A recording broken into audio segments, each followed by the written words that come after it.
Hello friends, I welcome you to the 5th installment in this calm reading of A Little Princess. Tonight I will be reading for you chapters 9, Melchisedec, as well as chapter 10, The Indian Gentleman. If you enjoy this story, I would encourage you to subscribe to the channel and click the bell icon to be notified when new readings are available. In this season of Thanksgiving, I want to thank all of my listeners for their support and wonderful comments. I also want to thank all of you who are making donations. Your patronage is an important contribution to this channel. Thank you. And now, let's find that place where you can safely and comfortably relax. Perhaps your bed, your couch, your favorite chair. Settle into that comfortable place, and let us begin these chapters. 9. Melchisedec. The third person in the trio was Lottie. She was a small thing and did not know what adversity meant, and was much bewildered by the alteration she saw in her young adopted mother. She had heard it rumored that strange things had happened to Sarah, but she could not understand why she looked different. Why she wore an old black frock and came into the schoolroom only to teach, instead of to sit in her place of honor and learn lessons herself.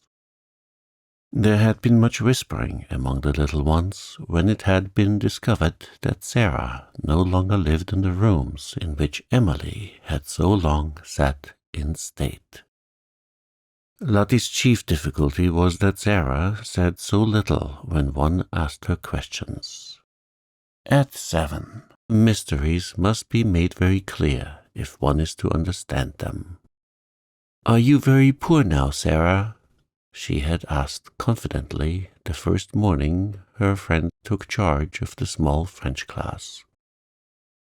"Are you as poor as a beggar?" She thrust the fat hand into the slim one and opened round, tearful eyes. "I don't want you to be as poor as a beggar." She looked as if she was going to cry, and Sarah hurriedly consoled her. "Beggars have nowhere to live," she said courageously. "I have a place to live in." "Where do you live?" persisted Lottie. "The new girl sleeps in your room, and it isn't pretty any more." "I live in another room," said Sarah. "Is it a nice one?" inquired Lottie. "I want to go and see it." "You must not talk," said Sarah. "Miss Minchin is looking at us. She will be angry with me for letting you whisper."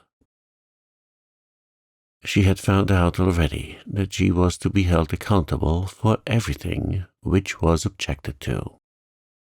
If the children were not attentive, if they talked, if they were restless, it was she who would be reproved. But Lottie was a determined little person. If Sarah would not tell her where she lived, she would find out in some other way. She talked to her small companions and hung about the elder girls and listened when they were gossiping and acting upon certain information they had unconsciously let drop. She started late one afternoon on a voyage of discovery, climbing stairs she had never known the existence of, until she reached the attic floor. There she found 2 doors near each other, and, opening one, she saw her beloved Sarah standing upon an old table and looking out of a window. "Sarah!" she cried aghast. "Mama Sarah!" She was aghast because the attic was so bare and ugly and seemed so far away from all the world. Her short legs had seemed to have been mounting hundreds of stairs. Sarah turned round at the sound of her voice. It was her turn to be aghast. What would happen now if Lottie began to cry and anyone chanced to hear? They were both lost. She jumped down from her table and ran to the child. "Don't cry and make a noise," she implored. "I shall be scolded if you do, and I have been scolded all day. It's not such a bad room, Lottie." "Isn't it?" gasped Lottie, and as she looked round it, she bit her lip. She was a spoiled child yet, but she was fond enough of her adopted parent to make an effort to control herself for her sake. Then, somehow, it was quite possible that any place in which Sarah lived might turn out to be nice. "Why isn't it, Sarah?" she almost whispered. Sarah hugged her close and tried to laugh. There was a sort of comfort in the warmth of the plump, childish body. She had had a hard day and had been staring out of the window with hot eyes. "You can see all sorts of things you can't see downstairs," she said. "What sort of things?" demanded Lottie, with that curiosity Sarah could always awaken even in bigger girls. "Chimneys, quite close to us, with smoke curling up in wreaths and clouds and going up into the sky. And sparrows, hopping about and talking to each other, just as if they were people. And other attic windows, where heads may pop out any minute and you can wonder who they belong to. And it all feels as high up as if it was another world." "Oh, let me see it," cried Lottie. "Lift me up." Sarah lifted her up, and they stood on the old table together and leaned on the edge of the flat window in the roof and looked out. Anyone who has not done this does not know what a different world they saw. The slates spread out on either side of them and slanted down into the rain gutter pipes. The sparrows, being at home there, twittered and hopped about quite without fear.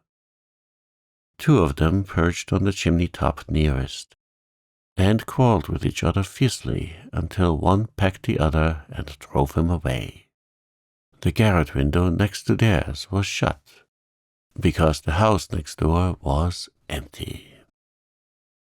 "I wish someone lived there," Sarah said. "It is so close that if there was a little girl in the attic, we could talk to each other through the window and climb over to see each other if we were not afraid of falling." The sky seemed so much nearer than when one saw it from the street that Lottie was enchanted. From the attic window among the chimney pots, the things which were happening in the world below seemed almost unreal. One scarcely believed in the existence of Miss Minchin, and Miss Amelia, and the schoolroom, and the roll of wheels in the square seemed a sound belonging to another existence. "Oh, Sarah," cried Lottie, cuddling in her guarding arm. "I like this attic. I like it. It is nicer than downstairs." "Look at the sparrow," whispered Sarah. "I wish I had some crumbs to throw to him." "I have some," came in a little shriek from Lottie. "I have part of a bun in my pocket. I bought it with my penny yesterday, and I saved a bit." When they threw out a few crumbs, the sparrow jumped and flew away to an adjacent chimney top. He was evidently not accustomed to intimates in attics, and unexpected crumbs startled him.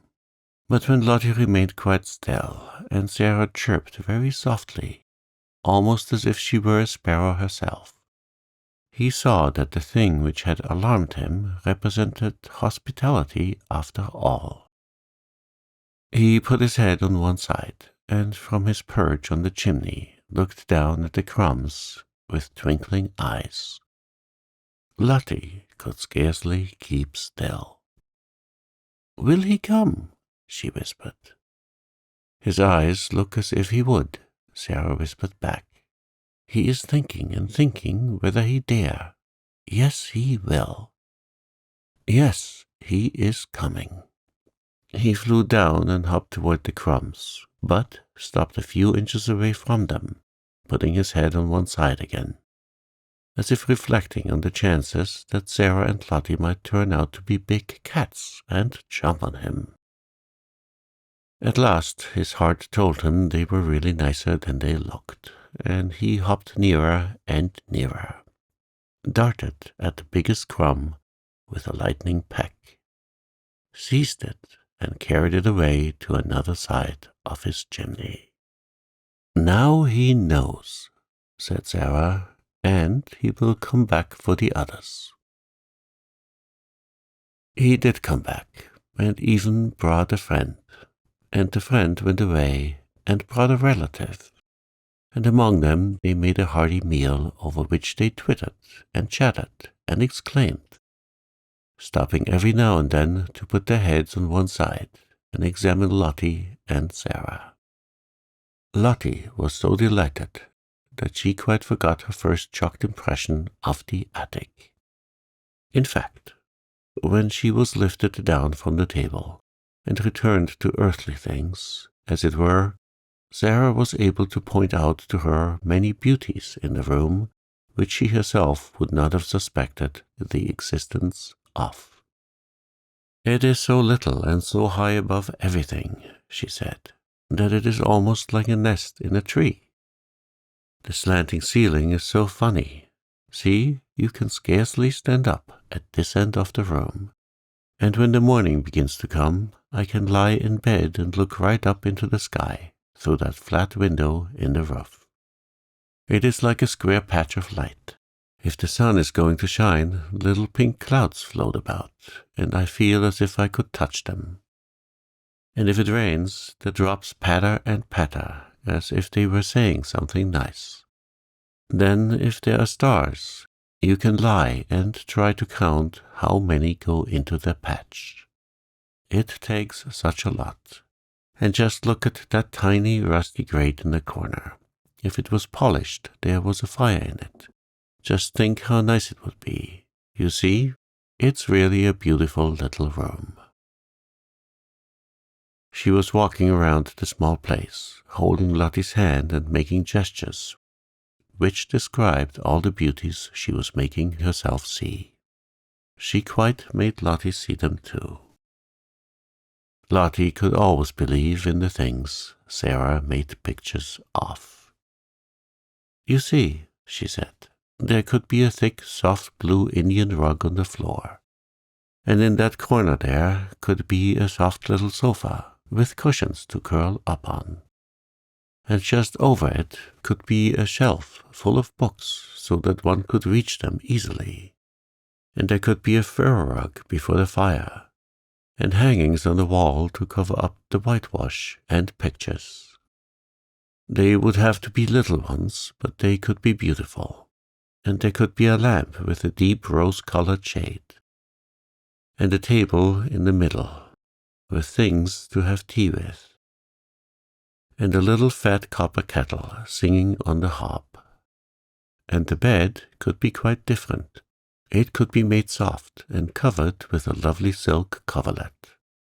It could be beautiful. And perhaps we could coax the sparrows until we made such friends with them that they would come and peck at the window and ask to be let in." "Oh, Sarah," cried Lottie, "I should like to live here." When Sarah had persuaded her to go downstairs again, and, after setting her on her way, had come back to her attic, she stood in the middle of it and looked about her. The enchantment of her imaginings for Lottie had died away. The bed was hard and covered with a dingy quilt. The whitewash wall showed its broken patches. The floor was cold and bare. The grate was broken and rusty, and the battered footstool tilted sideways on its injured leg, the only seat in the room. She sat down on it for a few minutes and let her head drop into her hands. The mere fact that Lottie had come and gone away again made things seem a little worse.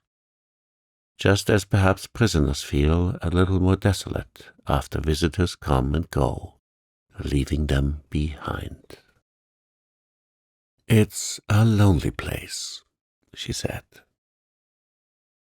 "Sometimes it's the loneliest place in the world." She was sitting in this way when her attention was attracted by a slight sound near her. She lifted her head to see where it came from, and if she had been a nervous child, she would have left her seat on the battered footstool in a great hurry. A large rat was sitting up on its hind quarters and sniffed the air in an interested manner. Some of Lottie's crumbs had dropped upon the floor, and the scent had drawn him out of his hole. He looked so queer and so like a grey-whiskered dwarf or gnome that Sarah was rather fascinated. He looked at her with his bright eyes, as if he were asking a question. He was evidently so doubtful that one of the child's queer thoughts came into her mind. "I dare say it is rather hard to be a rat," she mused. "Nobody likes you. People jump and run away and scream out, 'Oh, a horrid rat!' I should like people to scream and jump and say, 'Oh, a horrid Sarah!' the moment they saw me, and set traps for me, and pretend they were dinner. It's so different to be a sparrow, but nobody asks this rat if he wanted to be a rat when he was made. Nobody said, 'Wouldn't you rather be a sparrow?'" She had sat so quietly that the rat had begun to take courage. He was very much afraid of her, but perhaps he had a heart like the sparrow, and it told him that she was not a thing which pounced. He was very hungry. He had a wife and a large family in the wall, and they had had frightful bad luck for several days.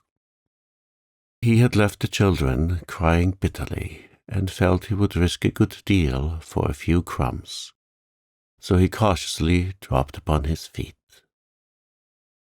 "Come on," said Sarah. "I am not a trap." "You can have them, poor thing. Prisoners in the Bastille used to make friends with rats. Suppose I make friends with you." How it was that animals understand things, I do not know. But it is certain that they do understand. Perhaps there is a language which is not made of words, and everything in the world understands it. Perhaps there is a soul hidden in everything, and it can always speak without even making a sound to another soul.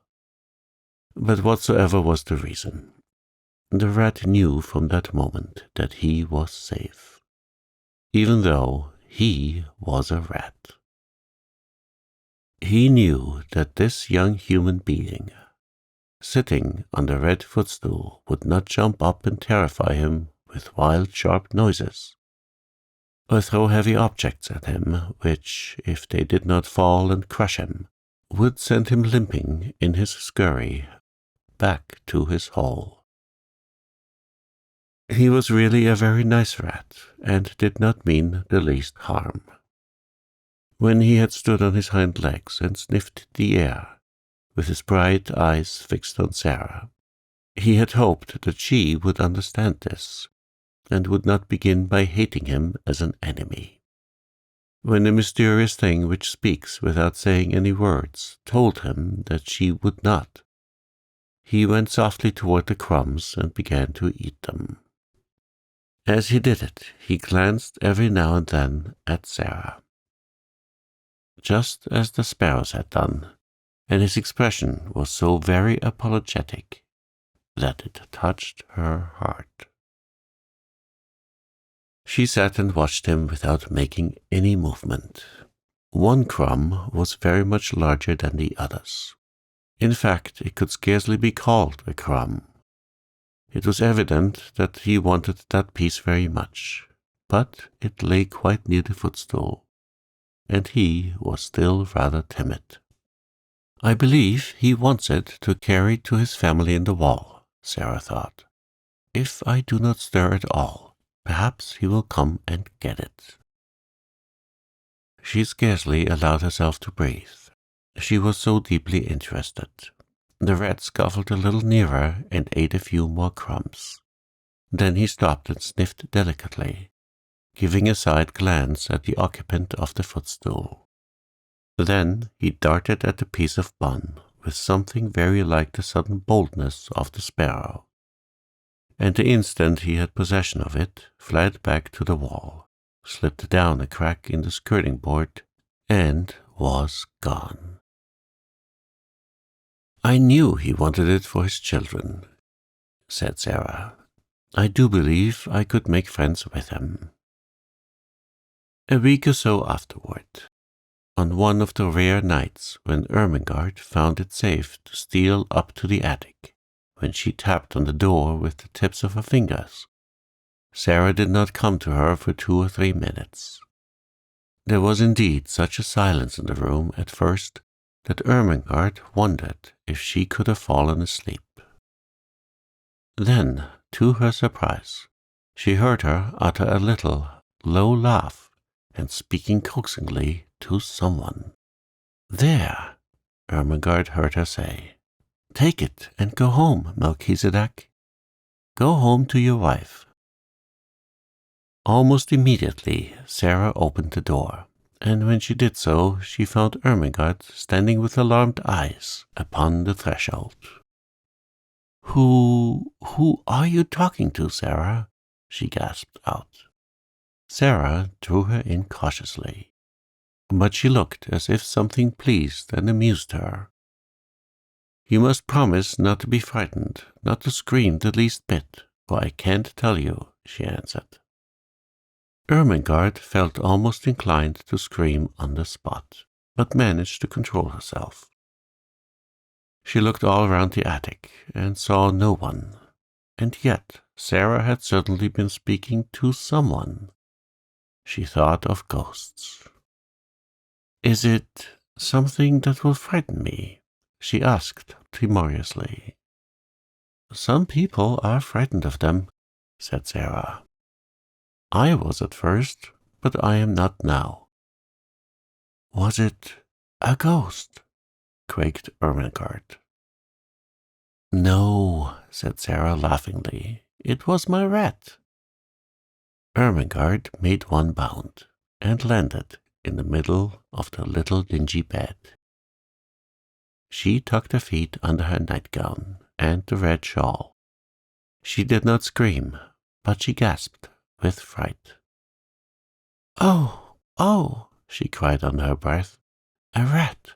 A rat!" "I was afraid you would be frightened," said Sarah. "But you needn't be. I am making him tame. He actually knows me and comes out when I call him. Are you too frightened to want to see him?" The truth was that, as the days had gone on, and with the aid of scraps brought up from the kitchen, her curious friendship had developed. She had gradually forgotten that the timid creature she was becoming familiar with was a mere rat. At first, Ermengarde was too much alarmed to do anything but huddle in a heap upon the bed and tucked up her feet.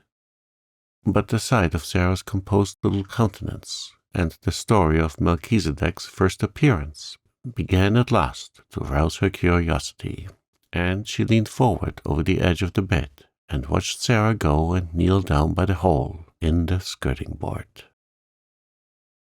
He won't run out quickly and jump on the bed, will he?" she said. "No," answered Sarah. "He's as polite as we are. He's just like a person. Now watch." She began to make a low, whistling sound, so low and coaxing that it could only have been heard in entire stillness. She did it several times, looking entirely absorbed in it. Ermengarde thought she looked as if she were working a spell, and at last, evidently in response to it, a grey-whiskered, bright-eyed head peeped out of the hole. Sarah had some crumbs in her hand. She dropped them, and Melchisedec came quietly forth and ate them. A piece of larger size than the rest he took and carried in the most businesslike manner back to his home. "You see," said Sarah, "that is for his wife and children. He is very nice. He only eats the little bits. After he goes back, I can always hear his family squeaking for joy." There are 3 kinds of squeaks. One is the children's, and one is Mrs. Melchisedec's, and one is Melchisedec's own. Ermengarde began to laugh.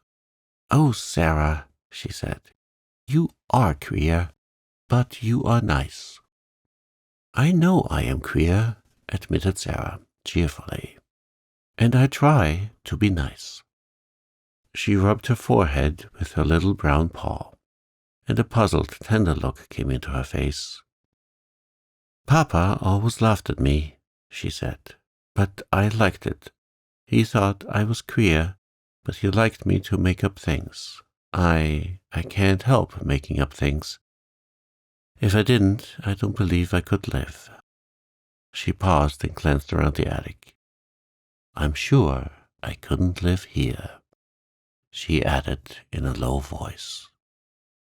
Ermengarde was interested, as she always was.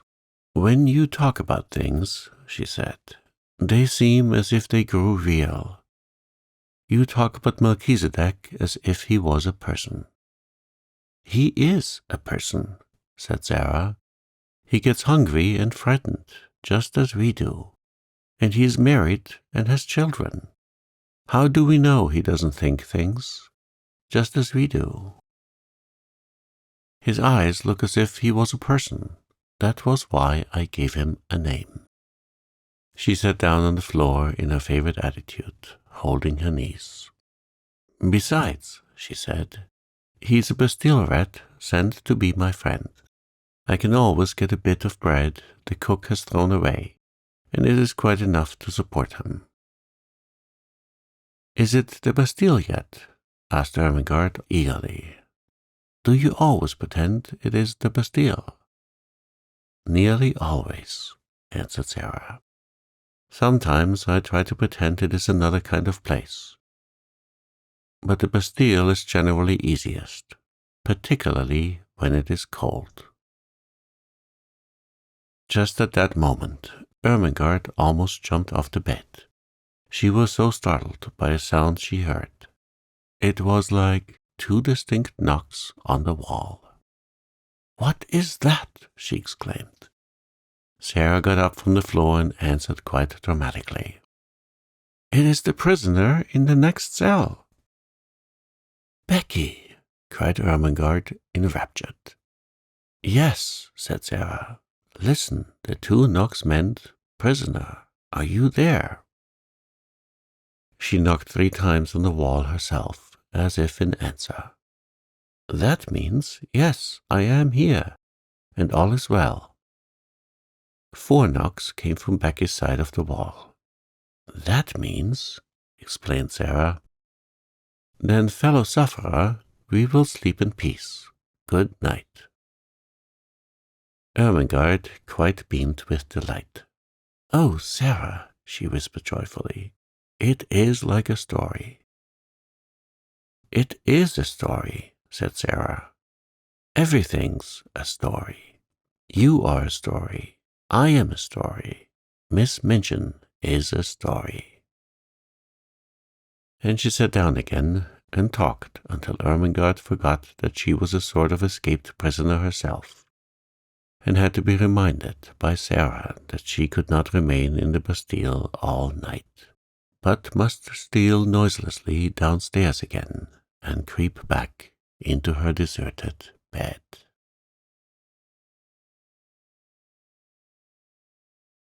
10. The Indian Gentleman. But it was a perilous thing for Ermengarde and Lottie to make pilgrimages to the attic. They could never be quite sure when Sarah would be there, and they could scarcely ever be certain that Miss Amelia would not make a tour of inspection through the bedrooms after the pupils were supposed to be asleep. So their visits were rare ones, and Sarah lived a strange and lonely life. It was a lonelier life when she was downstairs than when she was in her attic. She had no one to talk to, and when she was sent out on errands and walked through the streets, a forlorn little figure carrying a basket or a parcel, trying to hold her hat on when the wind was blowing, and feeling the water soak through her shoes when it was raining. She felt as if the crowds hurrying past her made her loneliness greater. When she had been the Princess Sarah, driving through the streets in her brougham, or walking attended by Mariette, the sight of her bright, eager little face and picturesque coats and hats had often caused people to look after her. A happy, beautifully cared-for little girl naturally attracts attention. Shabby, poor-dressed children are not rare enough and pretty enough to make people turn around to look at them and smile. No one looked at Sarah in these days, and no one seemed to see her as she hurried along the crowded pavements. She had begun to grow very fast, and as she was dressed only in such clothes as the plainer remnants of her wardrobe would supply, she knew she looked very queer indeed. All her valuable garments had been disposed of, and such as had been left for her to use she was expected to wear so long as she could put them on at all. Sometimes, when she passed a shop window with a mirror in it, she almost laughed outright on catching a glimpse of herself. And sometimes her face went red, and she bit her lip and turned away. In the evening, when she passed houses whose windows were lighted up, she used to look into the warm rooms and amuse herself by imagining things about the people she saw sitting before the fires or about the tables. It always interested her to catch glimpses of rooms before the shutters were closed. There were several families in the square in which Miss Minchin lived, with which she had become quite familiar in a way of her own. The one she liked best she called the large family. She called it the large family not because the members of it were big, for indeed most of them were little, but because there were so many of them. There were 8 children in the large family, and a stout, rosy mother, and a stout, rosy father, and a stout, rosy grandmother, and any number of servants. And the 8 children were always either being taken out to walk or to ride in perambulators by comfortable nurses. Or they were going to drive with their mamma, or they were flying to the door in the evening to meet their papa and kiss him and dance around him, and drag off his overcoat and look in the pockets for packages. Or they were crowding about the nursery windows and looking out and pushing each other and laughing. In fact, they were always doing something enjoyable and suited to the tastes of a large family. Sarah was quite fond of them and had given them names out of books, quite romantic names. She called them the Montmorencys when she did not call them the large family. The fat, fair baby with the lace cap was Ethelberta Beauchamp Montmorency. The next baby was Violet Comondelli Montmorency. The little boy who could just stagger and who had such round legs was Sidney Cecil Vivian Montmorency. And then came Lillian Evangeline Maud Marian, Rosalind Gladys, Guy Clarence, Veronica Eustacia, and Claude Harold Hector. One evening a very funny thing happened, though perhaps in one sense it was not a funny thing at all. Several of the Montmorencys were evidently going to a children's party, and just as Sarah was about to pass the door, they were crossing the pavement to get into the carriage which was waiting for them. Veronica Eustacia and Rosalind Gladys, in white lace frocks and lovely sashes, had just got in, and Guy Clarence, aged 5, was following them.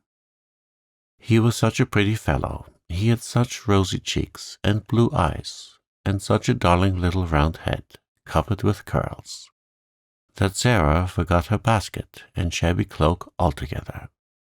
In fact, forgot everything but that she wanted to look at him for a moment. So she paused and looked. It was Christmas time, and the large family had been hearing many stories about children who were poor and had no mammas and papas to fill their stockings and take them to the pantomime. Children who were in fact cold and thinly clad and hungry. In the stories, kind people, sometimes little boys and girls with tender hearts, invariably saw the poor children and gave them money or rich gifts, or took them home to beautiful dinners. Guy Clarence had been affected to tears that very afternoon by the reading of such a story, and he had burned with a desire to find such a poor child and give her a certain sixpence he possessed, and thus provide for her for life. An entire sixpence, he was sure, would mean affluence for evermore. As he crossed the strip of red carpet laid across the pavement from the door to the carriage, he had this very sixpence in the pocket of his very short men-o'-war trousers. And just as Rosalind Gladys got into the vehicle and jumped on the seat in order to feel the cushions spring under her, he saw Sarah standing on the wet pavement in her shabby frock and hat, with her old basket on her arm, looking at him hungrily. He thought that her eyes looked hungry because she had perhaps had nothing to eat for a long time. He did not know that they looked so because she was hungry for the warm, merry life his home held, and his rosy face spoke of, and that she had a hungry wish to snatch him in her arms and kiss him. He only knew that she had big eyes, and a thin face, and thin legs, and a common basket and poor clothes. So he put his hand in his pocket and found his sixpence, and walked up to her benignly. "Here, poor little girl," he said, "here is sixpence. I will give it to you."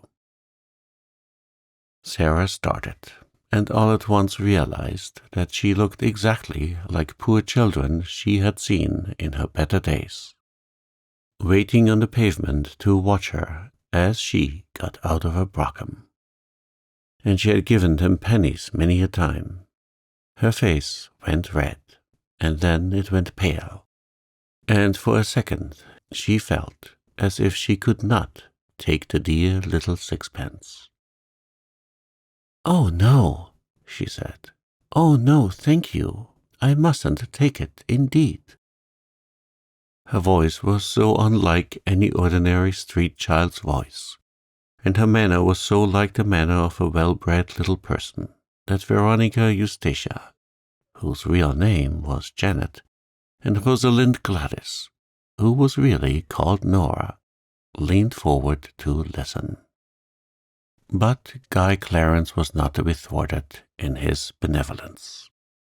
He thrust the sixpence into her hand. "Yes, you must take it, poor little girl," he insisted stoutly. "You can buy things to eat with it. It is a whole sixpence." There was something so honest and kind in his face, and he looked so likely to be heartbrokenly disappointed if she did not take it, that Sarah knew she must not refuse him. To be as proud as that would be a cruel thing. so she actually put her pride in her pocket, though it must be admitted her cheeks burned. "Thank you," she said. "You are a kind little darling thing."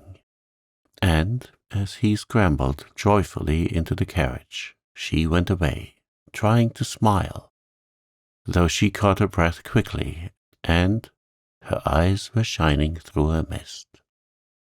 She had known that she looked odd and shabby, but until now she had not known that she might be taken for a beggar. As the large family's carriage drove away, the children inside it were talking with interested excitement. "Oh, Donald!" This was Guy Clarence's name. Janet exclaimed alarmedly. "Why did you offer that little girl your sixpence? I'm sure she's not a beggar." "She didn't speak like a beggar," cried Nora, "and her face didn't really look like a beggar's face." "Besides, she didn't beg," said Janet. "I was so afraid she might be angry with you. You know, it makes people angry to be taken for beggars, when they are not beggars." "She wasn't angry," said Donald, a trifle dismayed, but still firm. "She laughed a little, and she said I was a kind, kind little darling thing. And I was," stoutly. "It was my whole sixpence." Janet and Nora exchanged glances. "A beggar girl would never have said that," decided Janet. "She would have said, 'Thank you kindly, little gentleman. Thank you, sir.' And perhaps she would have bobbed a curtsy." Sarah knew nothing about the fact, but from that time the large family was as profoundly interested in her as she was in it. Faces used to appear at the nursery windows when she passed, and many discussions concerning her were held round the fire. "She is a kind of servant at the seminary," Janet said. "I don't believe she belongs to anybody. I believe she's an orphan. But she is not a beggar, however shabby she looks."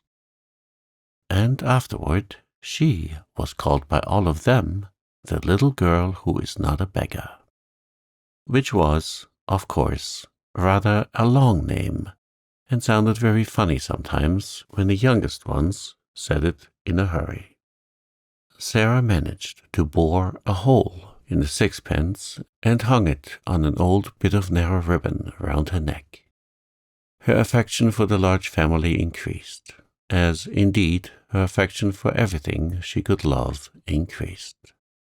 She grew fonder and fonder of Becky, and she used to look forward to the 2 mornings a week when she went into the schoolroom to give the little ones their French lesson. Her small pupils loved her, and strove with each other for the privilege of standing close to her and insinuating their small hands into hers. It fed her hungry heart to feel them nestling up to her.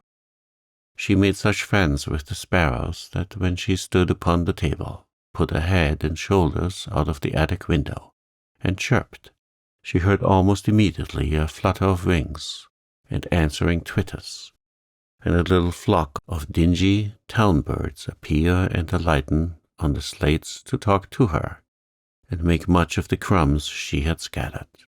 With Melchisedec she had become so intimate that he actually brought Mrs. Melchisedec with him sometimes, and now and then 1 or 2 of his children. She used to talk to him, and somehow he looked quite as if he understood. There had grown in her mind rather a strange feeling about Emily, who always sat and looked on at everything. It arose in one of her moments of great desolateness.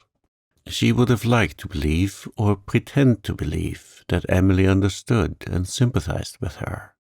She did not like to own to herself that her only companion could feel and hear nothing. She used to put her in a chair sometimes and sit opposite to her on the old red footstool, and stare and pretend about her until her own eyes would grow large with something which was almost like fear. Particularly at night, when everything was so still, when the only sound in the attic was the occasional sudden scurry and squeak of Melchisedec's family in the wall.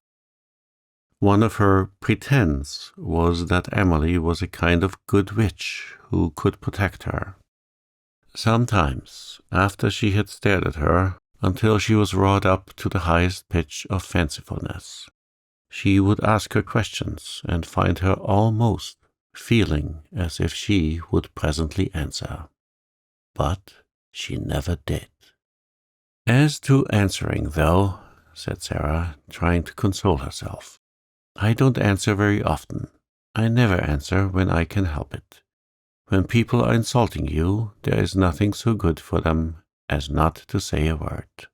Just to look at them and think. Miss Minchin turns pale with rage when I do it. Miss Amelia looks frightened, and so do the girls. When you will not fly into a passion, people know you are stronger than they are, because you are strong enough to hold in your rage, and they are not. And they say stupid things they wish they hadn't said afterward. There's nothing so strong as rage, except what makes you hold it in. That's stronger. It's a good thing not to answer your enemies. I scarcely ever do. Perhaps Emily is more like me than I am like myself. Perhaps she would rather not answer. Perhaps she would rather not answer her friends even. She keeps it all in her heart." But though she tried to satisfy herself with these arguments, she did not find it easy. When after a long hard day, in which she had been sent here and there, sometimes on long errands through wind and cold and rain, she came in wet and hungry, and was sent out again because nobody chose to remember that she was only a child, and that her slim legs might be tired and her small body might be chilled.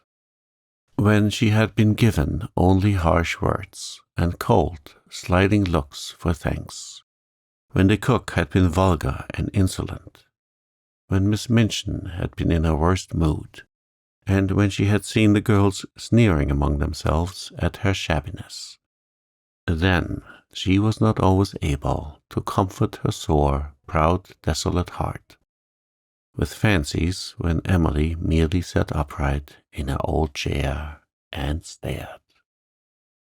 One of these nights, when she came up to the attic, cold and hungry, with a tempest raging in her young breast, Emily's stare seemed so vacant, her sawdust legs and arms so inexpressive, that Sarah lost all control over herself. There was nobody but Emily, no one in the world, and there she sat. "I shall die presently," she said at first. Emily simply stared. "I can't bear this," said the poor child, trembling. "I know I shall die. I'm cold, I'm wet, I'm starving to death. I've walked 1,000 miles today, and they have done nothing but scold me from morning until night. And because I could not find that last thing the cook sent me for, they would not give me any supper. Some men laughed at me because my old shoes made me slip down in the mud. I'm covered with mud now, and they laughed. Do you hear?" She looked at the staring glass eyes and complacent face, and suddenly a sort of heartbroken rage seized her. She lifted her little savage hand and knocked Emily off the chair, bursting into a passion of sobbing. Sarah, who never cried. "You are nothing but a doll," she cried. "Nothing but a doll, doll, doll. You care for nothing. You are stuffed with sawdust. You never had a heart. Nothing could ever make you feel. You are a doll." Emily lay on the floor, with her legs ignominiously doubled up over her head, and a new flat place on the end of her nose. But she was calm, even dignified. Sarah hid her face in her arms. The rats in the wall began to fight and bite each other and squeak and scramble. Melchisedec was chastising some of his family. Sarah's sobs gradually quieted themselves. It was so unlike her to break down that she was surprised at herself. After a while she raised her face and looked at Emily, who seemed to be gazing at her around the side of one angle and somehow, by this time actually, with a kind of glassy-eyed sympathy. Sarah bent and picked her up. Remorse overtook her. She even smiled at herself, a very little smile. "You can't help being a doll," she said with a resigned sigh, "any more than Lavinia and Jessie can help not having any sense. We are not all made alike. Perhaps you do your sawdust best." And she kissed her and shook her clothes straight and put her back upon her chair. She had wished very much that someone would take the empty house next door. She wished it because of the attic window, which was so near hers. It seemed as if it would be so nice to see it propped open some day, and a head and shoulders rising out of the square aperture. If it looked a nice head, she thought, I might begin by saying, "Good morning," and all sorts of things might happen. But of course, it's not really likely that anyone but underservants would sleep there. One morning, on turning the corner of the square, after a visit to the grocer's, the butcher's, and the baker's, she saw, to her great delight, that during her rather prolonged absence, a van full of furniture had stopped before the next house. The front doors were thrown open, and men in shirt sleeves were going in and out, carrying heavy packages and pieces of furniture. "It's taken," she said. "It really is taken. Oh, I do hope a nice head will look out of the attic window." She would almost have liked to join the group of loiterers who had stopped on the pavement to watch the things carried in. She had an idea that, if she could see some of the furniture, she could guess something about the people it belonged to. "Miss Minchin's tables and chairs are just like her," she thought. "I remember thinking that the first minute I saw her, even though I was so little. I told Papa afterward, and he laughed and said it was true. I am sure the large family have fat, comfortable armchairs and sofas, and I can see that their red flowery wallpaper is exactly like them. It's warm and cheerful and kind-looking and happy." She was sent out for parsley to the greengrocer's later in the day, and when she came up the area steps, her heart gave quite a quick beat of recognition. Several pieces of furniture had been set out of the van upon the pavement. There was a beautiful table of elaborately wrought teak work and some chairs, and a screen covered with rich oriental embroidery. The sight of them gave her a weird, homesick feeling. She had seen things so like them in India. One of the things Miss Minchin had taken from her was a carved teakwood desk her father had sent her. "They are beautiful things," she said. "They look as if they ought to belong to a nice person. All the things look rather grand. I suppose it is a rich family." The vans of furniture came and were unloaded, and gave place to others all the day. Several times it so happened that Sarah had an opportunity of seeing things carried in. It became plain that she had been right in guessing that the newcomers were people of large means. All the furniture was rich and beautiful, and a great deal of it was oriental. Wonderful rugs and draperies and ornaments were taken from the vans. Many pictures and books enough for a library. Among other things, there was a superb god Buddha in a splendid shrine. Someone in the family must have been in India, Sarah thought. They have got used to Indian things and like them. I am glad. I shall feel as if they were friends, even if a head never looks out of the attic window. When she was taking in the evening's milk for the cook, there was really no odd job she was not called upon to do. She saw something occur which made the situation more interesting than ever. The handsome rosy man, who was the father of the large family, walked across the square in the most matter-of-fact manner, and ran up the steps of the next-door house. He ran up them as if he felt quite at home and expected to run up and down them many a time in the future. He stayed inside quite a long time, and several times came out and gave directions to the workmen, as if he had a right to do so. It was quite certain that he was in some intimate way connected with the newcomers and was acting for them. If the new people have children, Sarah speculated, the large family children will be sure to come and play with them, and they might come up into the attic just for fun. At night, after her work was done, Becky came in to see her fellow prisoner and bring her news. "It's an Indian gentleman that's coming to live next door, miss," she said. "I don't know whether he's a black gentleman or not, but he's an Indian one. He's very rich, and he's ill, and the gentleman of the large family is his lawyer. He's had a lot of trouble, and it's made him ill and low in his mind. He worships idols, miss. He's an heathen and bows down to wood and stone. I've seen an idol being carried in for him to worship. Somebody had oughter send him a track. You can get a track for a penny." Sarah laughed a little. "I don't believe he worships that idol," she said. "Some people like to keep them to look at, because they are interesting. My papa had a beautiful one, and he did not worship it." But Becky was rather inclined to prefer to believe that the new neighbor was an heathen. It sounded so much more romantic than that he should merely be the ordinary kind of gentleman who went to church with a prayer book.